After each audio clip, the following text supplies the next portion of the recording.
I found people get really angry at the truth, you know? I mean, shoot, we've seen it today. People they're here at a silver summit. They don't want to hear the silver's gonna go down. You know, hey, that's what happens during a deflationary period. People start selling things off, everything goes down, right? There's cycles for everything. But in the middle of those, there's opportunities, and we just gotta find those opportunities.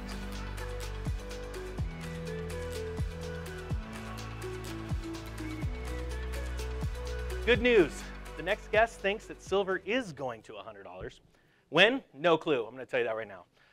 But I have been that guy. Now, I didn't know I was gonna speak, so I wrote down some notes. Actually, truth be told, I found out yesterday I was gonna speak. And so I waited to write down notes till today, because I want to get an idea of the crowd and, you know, where everybody was at. So I brought some notes. I'll put those down here. I'm gonna tell you guys a little bit about my story, why I started the channel, what's happening to the channel. I get it, you guys just want to see a grown man just cry in front of you, right? Because I do get like that. This is an emotional time. It's an exciting time. I knew about a lot of this stuff coming ahead of time. You guys know the story. I knew about the dot-com bubble before it burst. Was able to move my very small retirement, because I'd started my career, from stocks into the bond market right before it happened. We made out like bandit and actually moved into European equities after that. Rode that up real nice. I started investing in real estate. I'm not even staying on my notes. In 2002, I believe it was, we started buying up real estate, and literally read that book, Rich Dad, Poor Dad. Bought my first house about 6 months after that. Had my first rental 60 days after that. I figured out if I could work it 1 time, 2 times, well, then I might as well buy as many homes as I can. And I did that, and we started buying up and flipping homes. We kept multi-unit rentals in a few different states. Got to meet Robert Kiyosaki himself in 2004, and he's the one that turned me on to becoming an accredited investor. Really like the idea of being able to invest in companies before they went public. I like the ideas of being able to invest in oil drilling opportunities where we'd get together a bunch of people and go invest in those things. Super exciting. Ironically, right as I became accredited, we started working out those investments, I started to see the top in real estate. It was very simple, actually, and I don't think people really understand how simple it is. The collapse has already started right now, and we're going to get into why I know that's true. But people don't see it. Everyone believes that whatever's happening today, whatever happened yesterday, is going to be the same thing tomorrow. But there's always a shocker, and it's weird that people go, I didn't see it coming, like the great financial, not the reset, but the Great Recession. But no, it actually was a downturn that started 2 years prior because of raising interest rates. Equity started to fall, precious metals started to fall, we had a deflationary event, people were trying to raise cash, people stopped spending, and then we had the crash. But it wasn't an overnight event. As a matter of fact, even the day Lehman Brothers closed their doors, stocks didn't find a bottom until, 6 months later, right? So we started selling all of our real estate in 2005, mid-2005, 2006. Started warning everybody. Now, back then, I obviously didn't have a YouTube channel. I just started the YouTube channel the channel just turned 1 year old 2 weeks ago. And so I was warning everybody. I didn't own any silver at the time. I didn't learn about silver until 2010. Bought my first silver ounce. And I'm going to tell you a little bit about the paradigm shift, because it was straight up anger. See, my whole life, I loved hustling. I always had side hustles. Bought my first house selling electric trains on eBay, if you'll believe that. I saved up for this train from Germany, loved it, wanted it my whole life, just go around the Christmas tree. But we didn't have the money to, afford such a nice train, so I started flipping them. And before you knew it, I had a room full of trains, and we liquidated a bunch of them and bought our house. Well, when I learned about silver, I had this aha moment, because when I got married, my wife brought a handful of silver dimes, a couple silver quarters.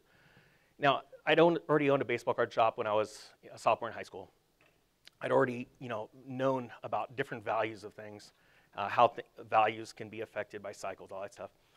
Well, what is this? And she goes, they're silver quarters. They're valuable. And it didn't even dawn on me to go and look it up. And she would just go through the till at the end of the night and find some silver dimes. She'd go replace them with dimes. She'd keep them. And it didn't even dawn on me. And I got angry. I got angry with her. I got frustrated. I'm like, why wouldn't you tell me this. It was like it was a big deal. I went to my dad. I said, why didn't you share with me this? My dad's like, oh, yeah, silver dime, silver quarter, it's worth more. Like, it's just blowing my mind. And they're like, why are you so angry? Because I would have done something about it. And they go, no, you wouldn't have. I said, come outside with me. And it sounds crazy. I showed them a little mini trash can in my garage that I had been filling for a while with copper pennies. Because I knew the value of a copper penny was more than, the what, pre-1982s. I said, that's my proof that if I would have known about this a while ago, oh gosh, we'd have had a ton of silver. We just went through, back then, it would have been nothing. But it was that paradigm shift I went through. Well, once I learned about silver, I am the guy that not sold the house, but I literally dove in. Just cashed in my retirement. I went for it. I bought physical, started investing in silver mining companies, all that kind of stuff. I'm a go big or go home kind of guy, right? But I also started learning about cycles. I started buying silver when it was $18 an ounce. I even bought silver when it was $50 an ounce. And a lot of people would have been running for the doors when it did come down in price. I'm the guy that went out and started a business with literally the sole purpose of buying more silver, right?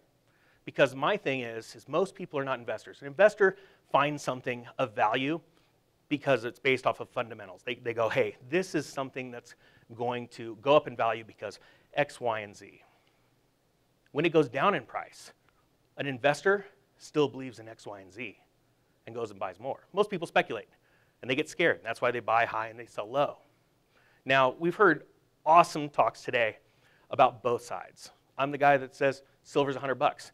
Jeffrey Christian brings up very good points, right? My thing is everybody's asking, especially with cryptocurrency, how much should I own? It's like the most famous question. You hear about silver too. How much should I own? Say, first off, that's between you and your maker, honestly. But do you believe in it? Why would you even buy it? Most people are buying anything because they think it's going to make them rich tomorrow. That's not the way you need to look at it. With my cryptocurrency, it changed my life, to be honest with you. Smallest investment in my life is turned into our greatest part of our net worth. But I started winning because as it was going up in 2017, I was pulling off profits and investing in silver. That's my stability. That's God's money. That's how I've always looked at it. So here we are to this channel. I'm better with getting asked questions, but I wanted to explain some weird things to you guys. Because 5 years ago, I own a handful of companies. One of the companies I'm a part of, the CFO of a small tech company, I wanted to do this and start warning people in 2015. See, I sold my house in 2018 because I understood the banking sector was having some issues. We sold our house, bought Bitcoin, and bought some silver with the money. 2019, I was screaming up and down about the interbank lending rate hitting 10.5%. Nobody I knew cared about that. And then all of a sudden, a few weeks later, poof, the whole world got changed, turned upside down. But see, I was already studying the central bank digital currency that was being written. I was reading part of the code that was being written. I actually got a hold of the white paper out of Yale. I understood how they were going to implement this. Well, talk about a stressful life, right? Try and warn everybody, and you just can't. 1% of the human population is going to listen to you. So a year ago, I'd had enough, and I went to my board and I said, I'm resigning, and I'm going to start that YouTube channel. And they were shocked, which of course they weren't going to take my resignation, but they were really concerned, like, hey, we want to raise some big money on Wall Street. I said, don't worry, I'll start the biggest YouTube channel in the country. We'll have no problem getting financing. Well, my board they're all much smarter than me. As a matter of fact, I barely made it through high school. I just have a special gift that some people don't have. We all have special gifts, right? So my goal was to start tapping into other people's gifts. And I told my wife, I said, we're going to start this channel, and I'm going to do it totally different than anybody else on YouTube. But I have two purposes. I want to meet the most amazing human beings possible. Because right now, you are witnessing the greatest experiment in human history. I think the last time was 1918. When you get to see people either listening or learning, there's a big difference. We all know people that read headlines as opposed to digging in, to a story and then even going further down a rabbit hole. Say it could be with anything. Technical analysis is important. Some people have that mind. I want to know those kind of people. I want to know people that actually not challenge the status quo. It's probably the worst, not the best analogy, but I want people that think outside of the box. I don't care what their social status is. I don't care what their race is. I don't care about any of that crap. I want to be part of a group of people that are the best human beings on earth. So I said, okay, how do you do it? Now, we'll step back.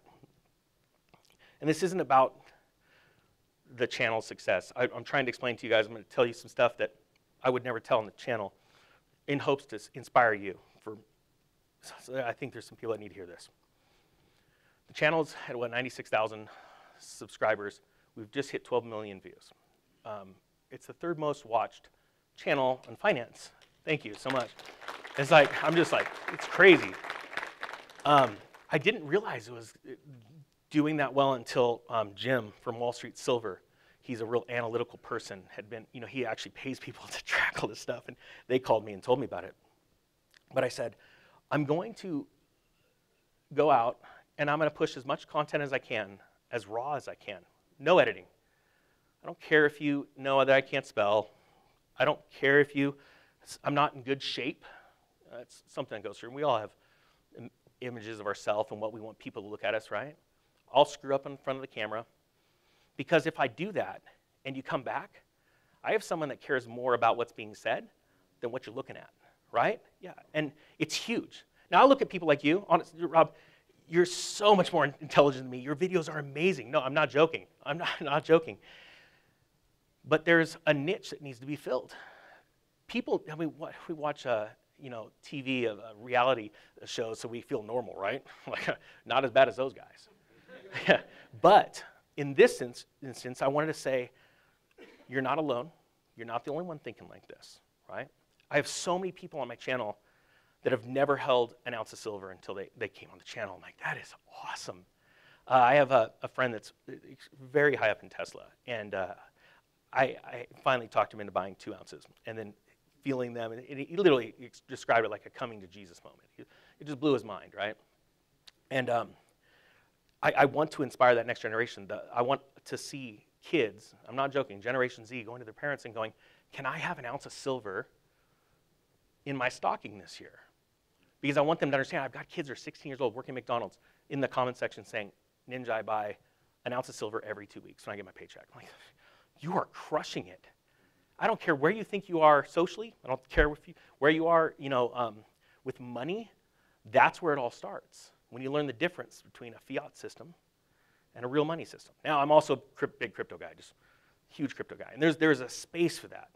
And there's some pretty wild stuff coming. The dollar is going away. There is a plan. And they said in a couple documents they were going to use a crisis because you wouldn't like the digital currency. And everyone's going to get it. But I'm really big on wanting to teach people this stuff. So I get so thrown off. So right now, we're in a crisis. And I don't want to sugarcoat this because quite frankly, I think it's the best opportunity in your life.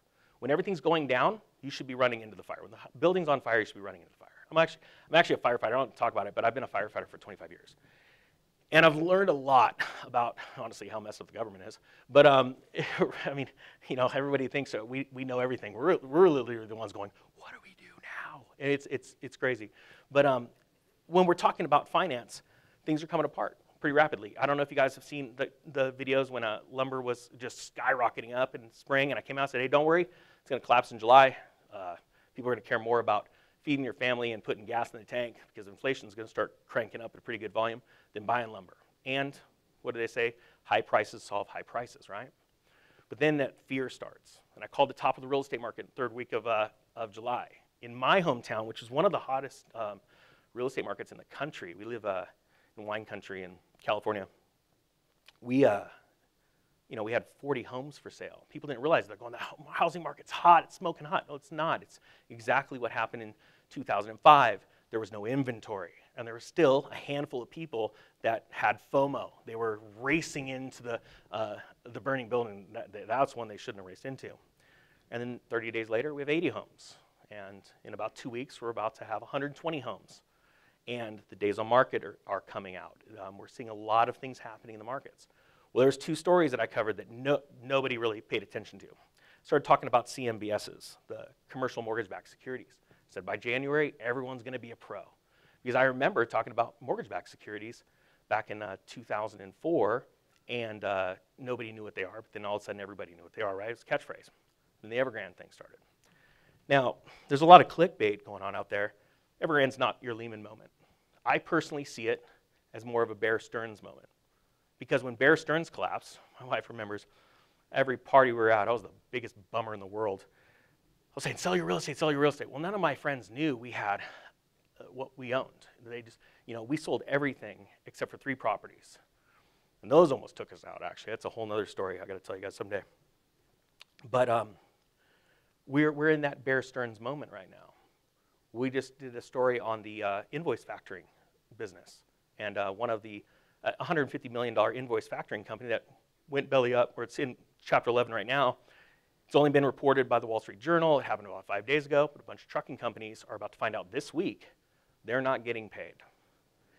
And this is the start, because the confidence is eroding. Do you guys remember when the fuel was going up like crazy in 2008 and truckers were pulling off because they're like, we can't even make money. Yeah, we've already bidded these jobs. That stuff's happening right now. It's happening in the UK. And it's going to have a contagion effect. People don't see the fire. So my thing has been to go real broad, real basic, and explain different aspects of economics to people, and then share the good news. The good news is, if you know the house is on fire, all you got to do is walk out the door. If you know there's a train coming on the tracks, all you got to do is step off. How do you do that? You do it by having some real money, an insurance plan, right? I don't remember who it was that talks about, you don't buy gold and silver, as an investment. It's money, it's stability, it's wealth, right? And I think there is a time to sell it. There's cycles in everything. Why would you be a perma-bull in anything? Has that ever worked in economics? No. I guess unless you're in equities and you just figure that the dollar is going to keep getting devalued, so equities will keep going up, but that's no fun, right? There's got to be a point at which we sell what we've invested in and enjoy it, right? So understand that. I mean, that's the biggest thing. And that's the bummer when you see a conference and silver's down a little bit. And shoot, I want to say silver is one of the worst performing assets, Jeffrey, you probably know, compared to all other commodities right now in the last couple of years, right? On a percentage basis? So it's up, what, 50-something%? Keep saying that everything's falling, but what's falling? Economic activity, manufacturing output? Yeah, so it's a good question. Well, what I'm saying is there's like the lumber story, right? Yeah, you're seeing certain like transitory inflation or hyperinflations in that aspect, so it starts to fall, right? Where are lumber prices today compared to where they were a year ago? Lumber prices right now for normal lumber is 2018 numbers. So we actually went below. A year ago, much higher. You sure? Well, I know they skyrocketed in between. Yeah, I think futures were at like $450 back 1 year ago. I'm pretty bad with my. No, I think they were $330 in 2019. Well, anyway, my point being is this: there's smoke right now, right? Got an invoice factoring company today. It's 150 million. Tomorrow it's going to be another one, right? Because all of these companies are affecting each other. You got the supply chain issue, right? What is it now? 80 ships off the port of Los Angeles. There's going to be a day where they all get offloaded. There'll be a day, and then we're going to be flooded with a bunch of goods, right? There's going to be a day where the chip shortage changed. We're going to be flooded with a bunch of cars. Well, what do you think happens? The psychological damage, short term, because I think, honestly, we all deal with short-term issues, right? We have a hard time looking really far back into the past. And we'll go, well, shoot, now all these cars are starting to sit on lots, just like homes. It's happening in my area. And I'm just talking about the last 8 weeks. I'm literally talking about a super small time period. But I'm already seeing people in the housing market go, they've been begging for homes, getting frustrated for the last year because of all these bidding wars. And now they're saying, what's the first thing? This home was on the market for 2 weeks. First question they ask, what's wrong with the house? You're like, that's your first sign. And then they say, no, something must be wrong with it because, and they're just going to move into other asset classes because it hasn't sold yet. Well, then that turns into more of a fear as the days on market extend. You see the prices start to lower, right? We're at historically low interest rates. Could it go negative? Sure. I don't think the Fed wants to do that. They want to maintain, the purchasing power of the dollar. They want to be the best looking currency in a basket of world currencies, but everyone's hurting, right? So is there a possibility it goes negative? Yeah, you could say that, but the whole rest of the world's currencies are going to be on fire at that point. So my point being is that we're pretty much at the bottom. The only way that you could keep speculating in a lot of these assets like real estate is if terms got, ran out to like 40 years and the interest rate was lower. Right now, a 40-year mortgage is sitting around 5.25%, right? So I'm feeling pretty confident saying we're at the top of a housing bubble. Well, here's the problem with housing. It's the one that most people gauge their wealth, right? It's that wealth effect. But you're the one paying that mortgage. Someone isn't paying it for you. So it has this sort of psychological effect. So back to the channel. What I wanted to do is just basic stuff. I am, I say it all the time, look, I'm not the brightest bulb in the box. But I've gotten a couple things right. I've gotten a lot of things wrong. So how could I help people? Well, and that is that light at the end of the tunnel. Teaching people about real diversification. Teaching people and these kids about, it sounds funny, my kids' friends, we taught them about buying a real gold chain and a real solid gold little bar years ago. We said it's something that if you save up for, you're going to have it probably for the rest of your life. But guess what? You have the ability, it might go up in value, right? Teach them about inflation and all that kind of stuff. Now it's the trend. Everybody's got all these kids running around with gold chains. And my son and his friend were walking down the street the other day. He said, you would have loved this. Kid walks up with a big, thick gold chain. He said, man, why is yours so small? My son says, why is yours so fake? And they just don't get it. But it sounds funny. We're going back into that era. Can we start teaching the younger generations? Because I'm not lying.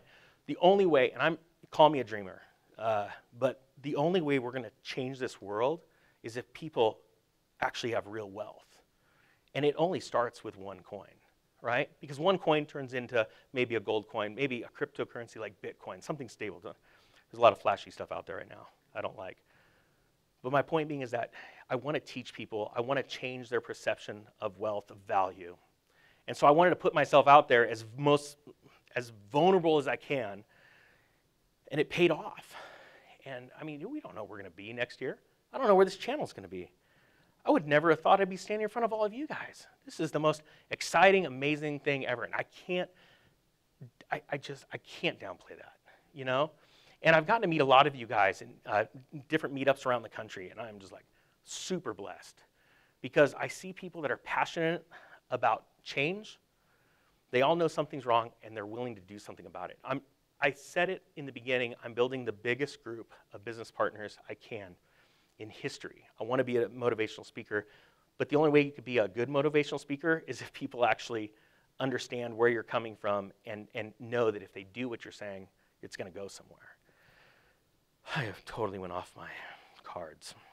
But yeah, so I didn't know I was going to be speaking. If you guys want to talk about crypto or if you want to ask me some questions, it is pretty easy when you ask me questions to get me spinning pretty quick. So let's start with Rob. Okay, the question I asked you last time. Yeah. How do you get in and out? One of the problems a lot of people come to me with purchase. Yeah. How do you get in and out? It's the same thing as people have frustration. Yeah, so I got into it before we had a lot of real easy on-ramps and off-ramps.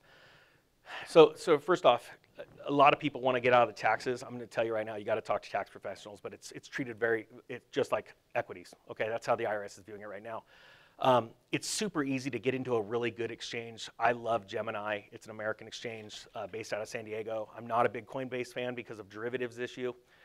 And the proof of that was the Bitcoin cash split. Okay, they showed their hand and what they just did with XRP. So I use Gemini, and then I pull it off of Gemini if I want to do some other things in other countries. That's a totally different conversation. And then if you wanted to cash it out, you can easily put it right back into USD. It's back in your account. I don't know, one time I did it, and it was an experiment, and it was, like an hour I had my money back in my account, in my bank account. So super easy. Anybody else got a question? Yeah. Some figures would suggest the US is short of 4 million single-family homes. Okay. And to replace wear and tear and new housing needing to replace, you need to build 2 million a year for 10 years. There's one guy watches channel Finding Value, a guy called Andy. Okay. He thinks we're at the beginning of real estate extraction. Yeah, so that's a great question. So we had these exact same conversations in 2005. There's a housing shortage. You know why there's a housing shortage? Because it was weird, because there was still the same amount of houses the day before the story came out, But the reason why is because we had more people that wanted to buy a house, and they were frustrated because the housing prices kept going up. So what they were actually asking for is cheaper homes. They were getting angry. Now we're seeing the tiny home movement. I mean, shoot, we have a development of like, I want to say 200 homes in our town that are, no joke, 600 square feet. I mean, it is insane, right? But it's because people are getting priced out of the market. So they all start, we want our home. Well, you would never have even thought about buying a home 5 years ago. You were living in an apartment. You had a roof over your head, but that's what happens when prices get high. That housing shortage is going to go away, that problem, when houses correct again. And the other thing that blows me away is that people say, oh, no, real estate's a great investment, it's going to keep inflating. Okay, until you run out of buyers, because right now, the average home in my area is eating up over 2/3 of the average pay. Okay, so when it bumps, I always say it's good to be in real estate when you're at 1/3. So the average pay, let's say, is X. Your mortgage for a normal home is going to cost you about 1/3 of your take-home pay. When you start bumping 2/3, you still need to pay for your vehicles, your everything in life, and you don't have the money. So now this is one thing that always boggles my mind because we had a big run-up in inflation in the late 70s, right? But we didn't see real wage growth from what I've read. And I'm sure there's people that can show me something. I would love to get more info on this. We didn't see real wage growth grow until 1980, like the early 80s, right? And everybody has that Weimar feeling like, hey, let's get a bunch of debt and we're going to inflate it away. I'm like, the problem is, are you going to be able to stay solvent? Are you going to be able to stay solvent long enough with all that debt that you've got to keep paying on? And while you're waiting for wage increases, I mean, this is probably one of the craziest times in history where we're seeing, people working at McDonald's. I mean, Panda Express, my son's friends, making $18 an hour. But the substitute teacher down the street is making $15 an hour, right? But they're being forced to raise wages because they can't get anyone to come in and work, right? So a lot of people would say, yeah, no, look, Ninja, it's happening. No, that's a breakdown in the system, the employment system right now. So I personally believe that without wage growth on a broad scale, you're not going to see real estate just keep going up. I mean, we've already seen one heck of a run up. So, and the thing is now the Fed's warning. They're trying to emotionally say, hey, the market's doing good. We might raise rates, a little bit next year. Might start tapering. They did that same stuff back in 2005. They verbally said, oh, we're going to do this. Everything's looking good. And everyone goes, oh, the market's happy, and the market goes up. And then a few months later, the market starts to not feel so good. And they go, okay, you know what? We're not going to do it. Like, oh, good. Now the market's back up. And those bluffs only work until they don't. I don't have that crystal ball, so that's why I'm diversifying. I was preparing for a deflation. Like I said in June, we're going to probably start seeing deflation coming in the fall. It looks like we're seeing it, but it's not in everything, right? Because we're going to see food increase and fuel increase. And shoot, natural gas is already starting to run up, and the weather hasn't even turned yet. So that's pretty scary. Anyone else got another question? Yeah.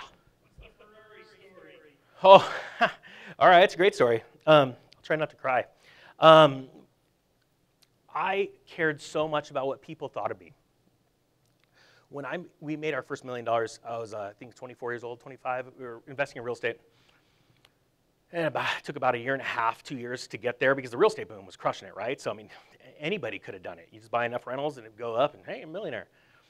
And so I was flipping homes, and I'd always wanted this one Ferrari, a 355 Spider, 1996. Flipped a house and had enough to buy it cash. I went to go do it, and I just couldn't bring myself to do it. I'm actually a pretty cheap person, trying to break out of that.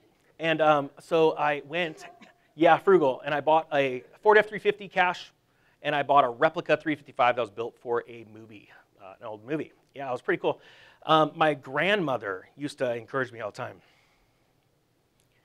She bought me a model of a Ferrari, and she said, I can't wait. I want to be the first one to drive in it with you. The night I bought the car, I was going to pick it up in Las Vegas. Ironically, my grandmother was staying in an RV park. They were vacationing outside of Pahrump. And I told my wife, I said, I bought the replica. I'll swing it by, and I'll take my grandmother for a drive. She died that night. She's in her sleep, totally healthy. It was the wildest thing. And so instead, I showed up with that kit car, and I saw my grandmother's ashes a few days later. It was the surreal thing.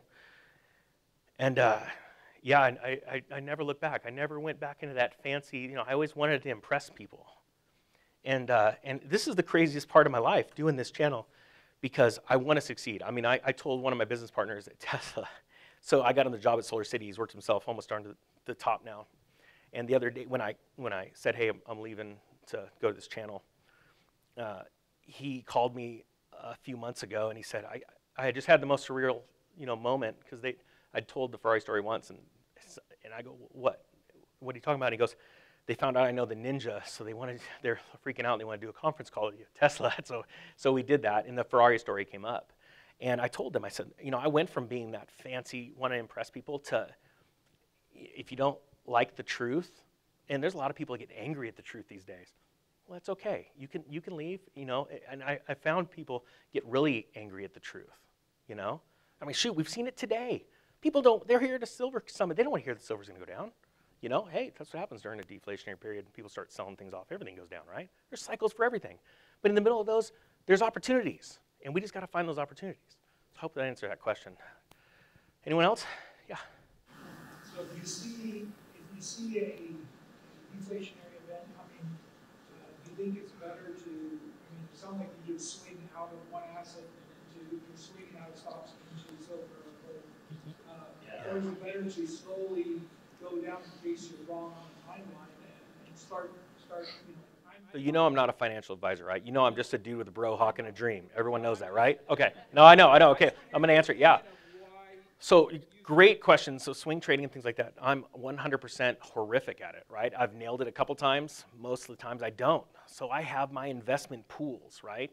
And I build them based on what's going on in the world, And so I talked about this in June. I said, this is the time I'm just going to keep accumulating cash. Like people ask me all the time, you going to buy Digimite? Like, I got enough.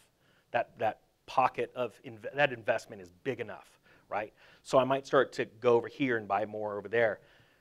There's a time when you fully get out of something, right? I got fully out of stocks, except for I own mining stocks, and I like to play options and stuff like that. But I got out of the stock market, right? When I started to learn about derivatives and how this stuff rolls, I just wasn't liking it. And so that's what drew me into blockchain, being able to record the actual stock transaction, be able to, exchange the actual certificate, understand a real decentralized blockchain. If you tie a stock to it, you can't have a naked short. Anything that anyone thinks, and we've seen naked shorting with stocks before, that goes away with blockchain. So to answer your question, I'm right now just accumulating cash and waiting for some deals. The only problem is I believe that there's something really bad coming down next year, and that you'll see that digital currency come out. The cool thing is, the day I get my digital currency, I'm going to take it, and I'm going to go buy more. I'll probably buy silver, or I might buy some crypto with it. And the rollout process is actually pretty impressive. It's going to happen fast, and everyone's wallet's already built, and all you're going to have to do is go to the Play Store, answer a few questions, download the app, and you're going to have some money in your pocket, and they're going to say, literally, you're going to have 2 weeks to spend it. It's going to be pretty cool. You're going to get a couple $1,000 bucks, you're going to spend it like hotcakes. And they're going to be able to show you how fast and how easy it is, and people are going to be begging for it. And then they'll do the rollout where they get rid of cash. I've gotten to talk to some really neat bankers, and nobody would ever go on camera, but when they start hearing about the intricacies of this plan, they go, yeah, you get it. And that's why people don't understand XRP, and that blockchain was intended to have CBDCs running along top of it for its speed and its transparency with recording of CBDCs transfer all around the world. That's why you're seeing the issues right now with the SEC. It's funny. That's it's like a buzzword, right? There's people that have used it in certain aspects, and I can't even grasp what that means anymore. You know what I mean? So it is. A reset? Yeah. So okay. So we talk about resets all the time. There's resets all the time, right? We remember Agenda 2021 and stuff, and there's some people that buy into it. There's some people that are not. There's, you can go on the ECB's website and see all kinds of really neat things that they like to tell you, right, and mess with you. And the CBDC that we have, our code is actually very similar to every CBDC around the world. They all have different names. It's just one system. There is some intricacies about each one. The only part I can't see on the code is the inflationary part. So that's going to be alive and well, guys. It's going to be awesome. But yes, that is rolling out. And so people have named it the quantum financial system. We've talked about the Great Reset. I mean, we've seen some pretty crazy stuff. Even Bix Weir, with that new comic book with a character in it called Glix. I mean, there are so many things happening right now. And my point being is this: there are some things you shouldn't be afraid of. There's no stopping some things. This is going to happen, right? But it's what do you do with that when it does? And understanding that. I think the most important thing is to get out of debt. I think that's the most important thing, because you're not ruled by anybody. You know what? If I don't like my job, I don't gotta go. I don't have any debt. You know, I think that's super important. And so, yeah, just trying to get people ready for that, and then a wave of foreclosures that are coming. That's going to be really interesting. So. Your friend at Tesla. Yeah. Has anybody said anything to you about lithium and investing in it? You know, no. As a matter of fact, and it sounds funny. We were having a little debate of how much silver was in a Tesla, and I called him up, and he's like, "I have literally no idea, like zero clue." Yeah, yeah. Because I hit him up the other day. I'm like, "Hey, I heard Lon's invested in a mining company somewhere in Europe, and I want to get some info." He's like, "Don't even ask me that." I was like, I don't. I was like, I don't know. Yeah, it's a very interesting car company. Yeah. So. Yeah, so I invested in XRP when it was 2 cents. Sad story. I tried buying it one day, put it in the wire. It was half a penny. By the time the wire dropped, it was 2 cents. So I missed out on one heck of a run up. But yeah, I've been into it. I sold all my XRP in 2017 at around $2.30, I want to say it was.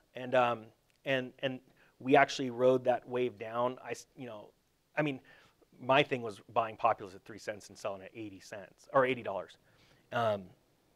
So I was part of that ICO craze, and then I saw the back end of it, and I believe, you know, NFTs today are the ICOs of 2017. It's that next flashy thing that's going to suck a lot of people in. I know kids, 16 years old, making $50,000 a year selling NFTs. It just doesn't make sense to me. But hey, you can't deny the money. So now we just did an interview with the Graffiti Kings. This gentleman that just learned about crypto, and he's a silver investor in the UK. He sold his car and his house last spring. He's turned it into $2 million, and he has a following of 3 million people. And he's teaching kids how to take these NFTs and make money. And he called me up last week, and he says, "I love what you're doing. I love the Gen Z project. I love precious metals. Let's start collaborating and showing these kids how to take the money and invest in precious metals." I'm like, dude. So we launched a video the other day. I think it's only gotten like 12,000 views, but the excitement of these kids that are popping on, they're going, "I want silver, or I've got silver," and he's just like, oh. I mean, let's take this money and do something good with it, right? I mean, now everybody talks about like how much money can push into silver. I mean, I'm not gonna lie.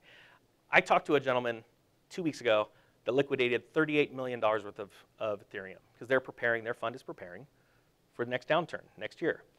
They have billions, and they're having to slowly pull it out of the market because you spooked the market. I learned this the hard way. I got onto Binance one day and put on some Bitcoin. I think it was 4 Bitcoin, and the whale thing, and I made this joke, the little whale thing lit up, and I'm like, what? Not that fat. And then I realized, I'm like, holy cow, I'm a whale? 4 Bitcoin is a whale now on Binance? But the algo changes. The bots see, oh, fresh meat just came in. Oh, and they know what you're about to do. If you bring the Bitcoin on, you're going to sell it. And so all the prices drop, and it's like, oh man. And so this fund is looking to move out, and they're starting to liquidate. And they told me they're personally, and I know they're a silver broker, they're buying silver with it. And they have a great newsletter, a very expensive newsletter, because they're right a lot of the time, and they're telling their people to be out by November. Now I'm not saying get out in November. I've got my own plan, but there's tension in the system, and it's going to start boiling over and boiling over. You can't have this supply breakdown and not have it. What do you think of the crypto 4-year cycle? Yeah, are you talking about stock to flow? Yeah, well, if you look at the 4-year cycle, it would be coming to an end this fall. Exactly. So it's, some people call it stock to flow. It has to do with the halvening. And so this fall, actually, I want to say it was September, they were talking for a high. I'm horrible at charting. I don't know anything about a technical analysis. I go to people that are a lot smarter than me, and everyone that I'm talking to is saying we're looking at something a lot bigger next year. They still think they're going to have this run up because of the sheer amount of institutional money that's being shoved into the crypto market right now. It's interesting. Tesla got a lot of play on the changing of their corporate documents to buy Bitcoin, but did you guys heard they're buying not only physical gold but derivatives, right, or paper? You guys heard that, right? Tesla came out with that announcement in January. It didn't get a lot of play, the gold stuff. It was interesting. And I think you're going to see that shift from cryptos as this next cycle happens, because we were getting ready for it in 2017.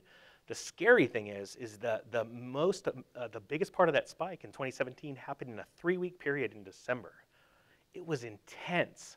I'd never had that much pain, like stress pains. I'd lost my life savings 3 times. And I can't believe my wife is still with me to this day, right?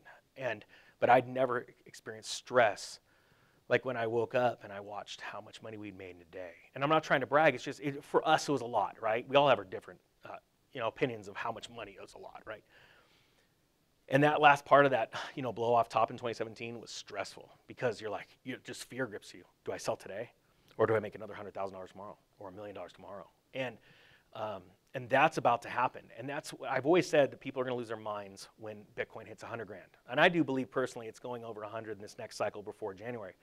But it's a psychological thing. It changed people when it hit 10,000 bucks. And there's no, at 15 grand, I was telling people to sell it in 2017, and you're nuts. And we're going to see people mortgaging their houses and stuff. And the thing is when the bottom drops out of crypto, like with all kinds of assets throughout history, you have that denial, you go through that denial phase, and it starts dropping more and more, and then you go into fear. And I think this one's going to be pretty spectacular, and it's going to affect a lot of assets. So that's where cash will be king, but it's a really fine line we walk down when you're trying to time these events. That's why I think, going back to your question, true diversification in many different asset classes. And one explodes, your stock portfolio just explodes. You go, hey, maybe I'll take some off, and silver hasn't been moving that much. That's what I did. I pulled back. My first original investment in crypto was $10,000. When it hit 100, like a few months later, pulled back 40 grand. We bought silver with it.